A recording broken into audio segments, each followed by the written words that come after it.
ഈ വീഡിയോ എൻ്റെ പ്രിയപ്പെട്ട പ്രേക്ഷകരൊക്കെ തന്നെ മുഴുവനായും കാണണം എന്ന് ഞാൻ നിങ്ങളോട് ആവശ്യപ്പെടുകയാണ്. അല്ലെങ്കിൽ നിങ്ങൾ കൂടുതലായി തന്നെ ഇത് ഷെയർ ചെയ്യണമെന്ന് ആവശ്യപ്പെടുകയാണ്. അതിൻ്റെ പ്രധാനപ്പെട്ട കാരണം നമ്മുടെ നാട്ടിൽ നടക്കുന്ന നമ്മളെ വിഭജിക്കാൻ വേണ്ടി മാനസികമായി വെറുപ്പുൽപ്പാദിപ്പിക്കുന്ന നിരവധി പ്രചരണങ്ങൾ നടത്തുന്നുണ്ട്. അതിനെതിരെയുള്ള ഒരു ചെറിയ ശ്രമമായതുകൊണ്ടാണ് ഇത് ഞാൻ നിങ്ങളോട് ആവശ്യപ്പെടുന്നത്. ഈ കഴിഞ്ഞ ദിവസങ്ങളിലൊക്കെ തന്നെ മാസങ്ങളായി ഒരാൾ ഒരു വാർത്ത പറഞ്ഞുകൊണ്ടിരിക്കുകയാണ്. ആ വാർത്ത എടുത്തു വെച്ച് വലിയ സോഷ്യൽ മീഡിയ പ്ലാറ്റ്ഫോമുകളിലൊക്കെ തന്നെ നിരവധി വാർത്തകളൊക്കെ തന്നെ ചെയ്തുകൊണ്ടിരിക്കുകയാണ്. ആ വാർത്ത കേൾക്കുമ്പോൾ നമുക്ക് വലിയ കൗതുകവും ഞെട്ടലും ഒക്കെ ഉണ്ടാക്കാൻ കഴിയുന്ന ഒരു വാർത്തയാണ്. ആ വാർത്തയുടെ കാര്യമെന്ന് പറയുന്നത്, കേരളത്തിലെ ഒരു പ്രമുഖയായ നടി 100 കോടി രൂപ മേടിച്ച് ഇസ്ലാം മതം സ്വീകരിക്കാൻ പോകുന്നു, മതം മാറാൻ പോകുന്നു എന്നുള്ളതാണ്. അപ്പോൾ അതിൽ തന്നെ ഒരു അർത്ഥം നമുക്ക് വളരെ കൃത്യമായി മനസ്സിലായി. കാരണം ആ നടി എന്താണെങ്കിലും ഇപ്പോൾ ഇസ്ലാം മതത്തിൽ നിന്നുള്ളവരല്ല. പിന്നെ ആരായിരിക്കും എന്നുള്ളത് ഞാനിപ്പോൾ ഇവിടെ പേര് പറയുന്നില്ല. പക്ഷെ പ്രധാനപ്പെട്ട കാര്യമെന്ന് പറയുന്നത്, അത് കേരളത്തിലെ ഏറ്റവും പ്രമുഖയായിട്ടുള്ള ഒരു നടിയെ ഉദ്ദേശിച്ചിട്ടാണ് അവർ ഈ ആരോപണം മുന്നോട്ട് വെക്കുന്നത്. ആ ആരോപണത്തിൻ്റെ പിന്നിൽ ഉദ്ദേശം എന്താണ്, അതിൻ്റെ പിന്നിലെ തരികിടകൾ എന്താണ് എന്നുള്ളതാണ് ഞാൻ നിങ്ങളോട് പറയുന്നത്. ഈ ആരോപണം മുന്നോട്ട് വെച്ചിട്ടുള്ളത് വിജി തമ്പി എന്ന് പറയുന്ന ഒരു ഡയറക്ടറാണ്, സിനിമ ഡയറക്ടറാണ്. അദ്ദേഹം വെറും ഒരു സിനിമ ഡയറക്ടർ മാത്രമല്ല, അദ്ദേഹം വിശ്വ ഹിന്ദു പരിഷത്തിൻ്റെ സംസ്ഥാന പ്രസിഡൻ്റാണ് ഇപ്പോൾ. അതുകൊണ്ട് അദ്ദേഹം അതിനെ കൊടിയൊക്കെ വെച്ചിട്ടുള്ള വണ്ടിയിലാണ് പലപ്പോഴും യാത്ര ചെയ്യുന്നതൊക്കെ തന്നെ നമ്മൾ കണ്ടിട്ടുള്ളത്. അദ്ദേഹം നിരവധി സിനിമകളൊക്കെ എടുത്തിട്ടുള്ള ഒരാളാണ്. ആ സിനിമകളെക്കുറിച്ചൊന്നും എനിക്ക് വലിയ അഭിപ്രായമില്ല. അദ്ദേഹം ബെഡാ ദോസ്ത്, അതുപോലെ സൂര്യമാനസം, ഇതുപോലെയുള്ള നാറാണത്ത് തമ്പുരാൻ, ഇതുപോലെയുള്ള കുറേ സിനിമകളൊക്കെ എടുത്തിരുന്നു. പിന്നെ അദ്ദേഹം ഏറ്റവും ഒടുവിലായി എടുത്തത് 2013 നാടോടി മന്നൻ എന്ന് പറയുന്ന ദിലീപിനെ വെച്ചെടുത്തിട്ടുള്ള ഒരു തറ സിനിമയാണ്. അപ്പോൾ ആ സിനിമയൊക്കെ എടുത്തതിന് ശേഷം അദ്ദേഹം VHPയുടെ സംസ്ഥാന പ്രസിഡൻ്റായി മാറുകയും അദ്ദേഹം ഇപ്പോൾ ഈ ഇത്തരത്തിലുള്ള ഒരു ആരോപണം ഉന്നയിക്കുകയും ചെയ്യുന്നുണ്ട്. ഈ ആരോപണത്തിലെ അസംബന്ധം എത്രത്തോളം ഉണ്ട് എന്നുള്ളത് എൻ്റെ പ്രേക്ഷകരൊന്ന് ആലോചിച്ച് നോക്കണം. ആ ആലോചിച്ച് നോക്കാനുള്ള കാര്യം, ഒന്ന്, ഇദ്ദേഹത്തിന് അങ്ങനെ അറിയാമായിരുന്നെങ്കിൽ ഇദ്ദേഹം VHPയുടെ പ്രസിഡൻറ്റ് കൂടിയല്ലേ. പ്രവീൺ തൊഗാഡിയൊക്കെ ഈ പറയുന്ന പോലെ സംഘടനയിലാണ് ഉണ്ടായത് എന്നുള്ളത് നിങ്ങളൊന്ന് ആലോചിക്കണം. അപ്പോൾ ഇദ്ദേഹം യഥാർത്ഥത്തിൽ ഒരു ഫ്ലൈറ്റ് എടുത്ത് ചെന്ന് നരേന്ദ്രമോദിയോ അമിത്ഷായോ കണ്ടിട്ട് 100 കോടി രൂപ, അതാണ് ഏറ്റവും പ്രധാനപ്പെട്ട കാര്യം. ഇപ്പോൾ ഒരാൾ മതം മാറണമെന്ന് അതിന് തെളിവ് കൊടുക്കാൻ പറ്റില്ല, അതിൽ ഞെട്ടിക്കേണ്ട കാര്യമൊന്നുമില്ല. 18 വയസ്സുള്ള ആർക്കും തന്നെ മതം മാറാം. പക്ഷേ 100 കോടി രൂപ മേടിച്ചുകൊണ്ടാണ് മതം മാറാൻ തീരുമാനിച്ചതെന്ന് വെച്ചാൽ അതെന്തായാലും ഇല്ലീഗലായിട്ടുള്ള, ഇല്ലീസിറ്റ് ആയിട്ടുള്ള ട്രാൻസാക്ഷൻ ആയിരിക്കുമല്ലോ. കാരണം 19,999 രൂപ മാത്രമേ ഇവിടെ കയ്യിൽ കാശായിട്ട് കൊടുക്കാൻ പറ്റുള്ളൂ. അപ്പോൾ 100 കോടി രൂപ എന്തായാലും കയ്യിൽ കാശായിട്ട് കൊടുക്കാൻ പറ്റില്ല. അങ്ങനെ കൊടുക്കാൻ പറ്റാത്തതുകൊണ്ട് തന്നെ ഏതെങ്കിലും ബാങ്ക് വഴിയായിരിക്കും ട്രാൻസ്ഫർ ചെയ്തിട്ടുണ്ടാവുക. അത് ഇവിടെയാണെങ്കിലും വിദേശത്താണെങ്കിലും ഒക്കെ തന്നെ. അപ്പോൾ അങ്ങനെ ട്രാൻസ്ഫർ ചെയ്തിട്ടുണ്ടെങ്കിൽ അത് കണ്ടുപിടിക്കാനുള്ള എല്ലാ ഉത്തരവാദിത്വവും ഇന്ത്യ ഗവൺമെൻറ്റിനുണ്ട്. അതുകൊണ്ട് തന്നെ ആ ഗവൺമെൻറ്റിലേക്ക് ഇദ്ദേഹം ചെന്ന് കണ്ടു പറയേണ്ടതാണ്. പോട്ടെ, ഇനി അതിന് പറ്റിയില്ല, അദ്ദേഹത്തിന് ഫ്ലൈറ്റ് ടിക്കറ്റ് ഒന്നും എടുക്കാനുള്ള കാശില്ലെങ്കിൽ അദ്ദേഹം ഏറ്റവും കുറഞ്ഞ പക്ഷം ഒരു വൈറ്റ് പേപ്പറിൽ പരാതിയെങ്കിലും എഴുതി അയക്കേണ്ടതാണ്. ഇനി അതും പറ്റിയില്ലെങ്കിൽ ആരെ കൊണ്ടെങ്കിലും അദ്ദേഹം ഒരു ഇമെയിലെങ്കിലും അയക്കേണ്ടതാണ് എന്നുള്ളതല്ലേ വാസ്തവം. ഒന്ന്. ഇനി രണ്ടാമത്തെ കാര്യം, ഇദ്ദേഹം എന്തുകൊണ്ടാണ് പേര് പറയാത്തതെന്നറിയാമോ? പേര് പറഞ്ഞാൽ പിറ്റേ ദിവസം തന്നെ കേസ് വരും, ഡിഫമേഷൻ വരും, അത് പുലിവാലാവും. പകരം പേര് പറയാതിരുന്നുണ്ടെങ്കിൽ ഒരാൾക്കും ഇതിനെതിരെ ഡിഫമേഷൻ പോകാൻ പറ്റില്ല, ഒരു പ്രശ്നവും ഉണ്ടാക്കാൻ പറ്റില്ല. അപ്പോൾ അതുകൊണ്ട് എന്താ, സേഫായിട്ട് ഇതുപോലെയുള്ള വായി തോന്നിയ കാര്യങ്ങളൊക്കെ വിളിച്ചു പറയാം. സത്യത്തിൽ ഈ കേരളത്തിൽ ഇതുപോലെ വിഭാഗീയത ഉണ്ടാക്കുന്ന, പ്രശ്നങ്ങൾ ഉണ്ടാക്കുന്ന കാര്യങ്ങൾ പറയുന്ന ആളുകൾക്കെതിരെ നിയമ നടപടി എടുക്കാൻ കഴിയുന്ന രീതിയിൽ നിയമം മാറ്റി എഴുതേണ്ടതാണ്. അല്ലാതെ ഒരു നടി എന്ന് പറയുമ്പോൾ ഇവിടെ 1,900 നടിമാരുണ്ട്, അതിൽ ആര് വേണമെങ്കിലും ആകാം എന്നുള്ളത് പറഞ്ഞ് അദ്ദേഹത്തിന് കൈയൊഴിയാം. ഞാൻ നിങ്ങളെ ഉദ്ദേശിച്ചിട്ടല്ലെന്ന് പറഞ്ഞ് കൈയൊഴിയാം. അതുകൊണ്ടാണ് ഈ തരികിട കാണിക്കുന്നത്. യഥാർത്ഥത്തിൽ ഇത് നമ്മുടെ മനസ്സിലേക്ക് കോരിയിരുന്നത് വലിയ ഭയവും വിഹുലതയൊക്കെയാണ്. കാരണം നമ്മുടെ നാട്ടിൽ ഇപ്പം തന്നെ ഈ മതപരമായിട്ടുള്ള വിഭാഗീയതയൊക്കെ വലിയ തോതിൽ വർദ്ധിച്ചിട്ടുണ്ട് എന്നുള്ളത് വാസ്തവമാണ്.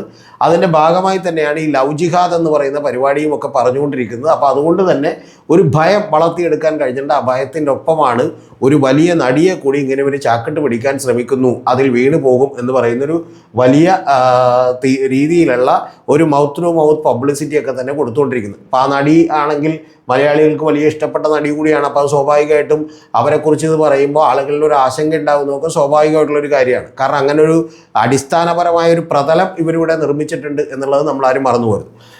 കൂടാതെ ഇതിൻ്റെ അടുത്ത ഉദ്ദേശം എന്താണെന്ന് വെച്ചിട്ടുണ്ടെങ്കിൽ, മാധവിക്കുട്ടി മതം മാറിയതിനെക്കുറിച്ചുമൊക്കെ ഒന്ന് ഓർമ്മിപ്പിക്കാൻ വേണ്ടിയിട്ട് കൂടിയാണ് ഇവർ ചെയ്യുന്നത് എന്നുള്ളത് കൂടി നിങ്ങളൊന്നും മറന്നു പോകരുത്.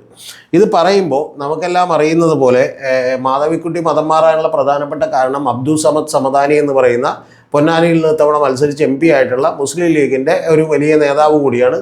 അദ്ദേഹം വലിയ പണ്ഡിതൻ കൂടിയാണ്, നന്നായി പ്രസംഗിക്കുന്ന ഒരാളൊക്കെയാണ്. അപ്പോൾ അദ്ദേഹം ചെയ്തതിൽ ചില പറ്റിക്കലൊക്കെ ഉണ്ട് എന്നുള്ളത് യാഥാർത്ഥ്യമാണ്. പക്ഷേ 60-67 വയസ്സുള്ള മാധവിക്കുട്ടി ആരും തന്നെ നിർബന്ധിച്ച് മതം മാറ്റിയാണെന്നൊന്നും പറയാൻ കഴിയില്ല. പക്ഷേ ഇദ്ദേഹത്തിൻ്റെ ഒരു സ്നേഹത്തിലും അതുപോലെ തന്നെ വിശ്വാസത്തിലും ഒക്കെ കുടുങ്ങിയാണ് അവർ മതം മാറിയത്. അവരുമായിട്ട് അദ്ദേഹത്തിൻ്റെ വീട്ടിൽ അവർ താമസിച്ചിട്ടുണ്ട്. കൂടാതെ റിസോർട്ടിലൊക്കെ തന്നെ പോയിട്ടുണ്ട് എന്നുള്ളതാണ് നമുക്ക് അറിയാൻ കഴിയുന്ന ഒരു കാര്യം. കൂടാതെ ഈ പാവം പിടിച്ച മാധവിക്കുട്ടി അവരെപ്പോഴും കാൽപ്പനികമായിട്ടുള്ള പ്രണയങ്ങളിൽ ജീവിച്ചിരുന്ന ഒരാളാണ്. അപ്പോൾ അതുകൊണ്ട് തന്നെ അവർക്ക് ഉറുദു കവിതകളൊക്കെ തന്നെ ഇദ്ദേഹം തർജ്ജമ ചെയ്ത് സ്വന്തമായി എഴുതിയ കവിതകളാണെന്നൊക്കെ പറഞ്ഞ് തന്നെ അയച്ചു കൊടുക്കുകയും അതൊക്കെ വായിച്ച് ഇവർക്ക് വലിയ തോതിൽ ബഹുമാനം കൂടുകയൊക്കെ ചെയ്തിരുന്നു. പക്ഷെ പിന്നീട് കുറേ കഴിഞ്ഞപ്പോഴാണ് മനസ്സിലായത് ഇതൊക്കെ വെറും തട്ടിപ്പാണെന്നും ഈ പറയുന്ന സംഭവങ്ങളൊക്കെ തന്നെ ഇദ്ദേഹം ഇത് തർജ്ജമ ചെയ്തിട്ട് അയച്ചു കൊടുക്കുന്നതാണെന്നൊക്കെ പിന്നീടാണ് പാവം മാധവിക്കുട്ടിക്ക് പോലും മനസ്സിലായത്. അപ്പോൾ ഇത്തരത്തിലുള്ള കാര്യങ്ങളൊക്കെ ഉള്ളത് കൊണ്ട് തന്നെ അന്ന് അതിൻ്റെ ഭാഗമായിട്ട് നമ്മുടെ വൈസ് ചാൻസലറൊക്കെ ആയിരുന്ന കാലടി സർവകലാശാലയുടെ വൈസ് ചാൻസലറൊക്കെ ആയിരുന്ന KS രാധാകൃഷ്ണൻ സാറ് തന്നെ ചില കാര്യങ്ങളൊക്കെ കൂടി പറഞ്ഞിരുന്നു. എന്ന് പറഞ്ഞിട്ടുണ്ടെങ്കിൽ ചില സംഘടനകൾ വഴി ഇതിനു വേണ്ടി പ്രവർത്തിക്കുന്നുണ്ടെന്നും പ്രമുഖരായിട്ടുള്ള ആളുകളെ ഒരു ബ്രാൻഡ് ഐക്കണുകളാക്കി ഇത്തരത്തിലുള്ള സമുദായങ്ങളിലേക്ക് മാറ്റാൻ വേണ്ടി ശ്രമിക്കുന്നുണ്ടെന്നും ഒക്കെയുള്ള ചില ഞെട്ടിക്കുന്ന വെളിപ്പെടുത്തലുകളൊക്കെ നടത്തിയിരുന്നു. അത് മുഴുവനൊന്നും തെറ്റാണെന്ന് ഞാൻ വിചാരിക്കുന്നില്ല. പക്ഷെ പ്രധാനപ്പെട്ട കാര്യം, ഇതിൻ്റെയൊക്കെ പിന്നിലുള്ള പ്രധാനപ്പെട്ട കാര്യം ഇത്തരത്തിലൊക്കെയുള്ള പല പല കാര്യങ്ങൾ നിർമ്മിച്ചുകൊണ്ട് ഈ സമൂഹത്തിൽ സ്പർദ്ധ ഉണ്ടാക്കാനും അതുവഴി രാഷ്ട്രീയ അധികാരം നേടാനുമുള്ള ഗിമ്മിക്കുകളും ഉടായ്പകളുമാണ് ഇതിൻ്റെ പിന്നിൽ നടക്കുന്നത്.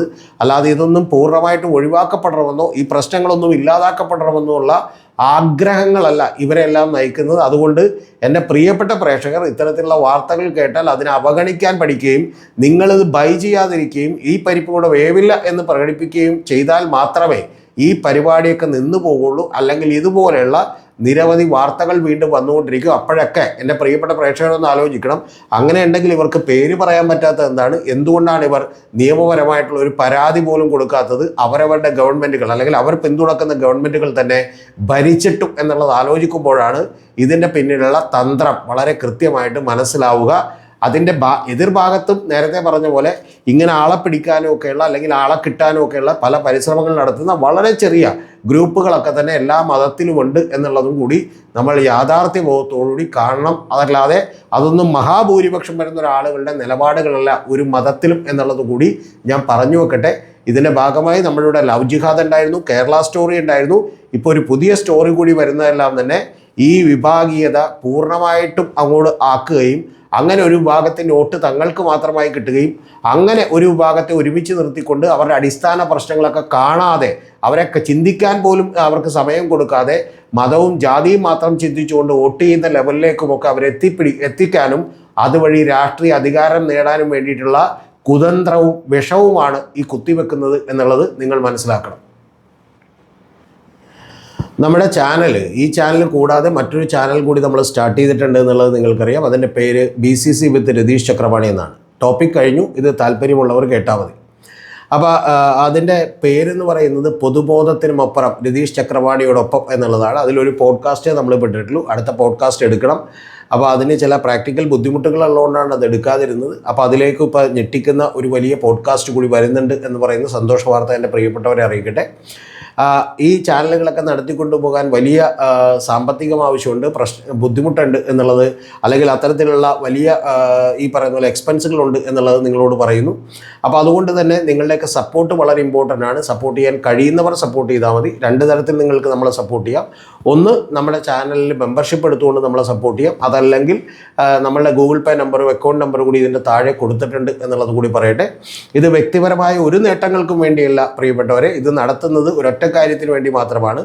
ഈ കേരളത്തിലെ സോഷ്യൽ മീഡിയകളും അതുപോലെ തന്നെ മാധ്യമങ്ങളും ഒക്കെ തന്നെ കൂടി നമ്മുടെ മനസ്സിലേക്ക് ഇതുപോലെ വിഷം വിതക്കുകയും അതുകൊണ്ട് തന്നെ വിഭാഗീയതകൾ പടർത്തുകയും അതുവഴി ചില രാഷ്ട്രീയ പാർട്ടികൾ ഇല്ലാതാക്കാനും ചില രാഷ്ട്രീയ പാർട്ടികൾക്ക് വളരാനുമുള്ള സാഹചര്യം ഒരുങ്ങുന്നു എന്നുള്ളത് അറിഞ്ഞുകൊണ്ട് മാത്രം നമ്മൾ നടത്തുന്ന ഒരു എളിയ പ്രവർത്തനങ്ങളിലേക്കാണ് നിങ്ങളുടെ സപ്പോർട്ട് ചോദിക്കുന്നത്.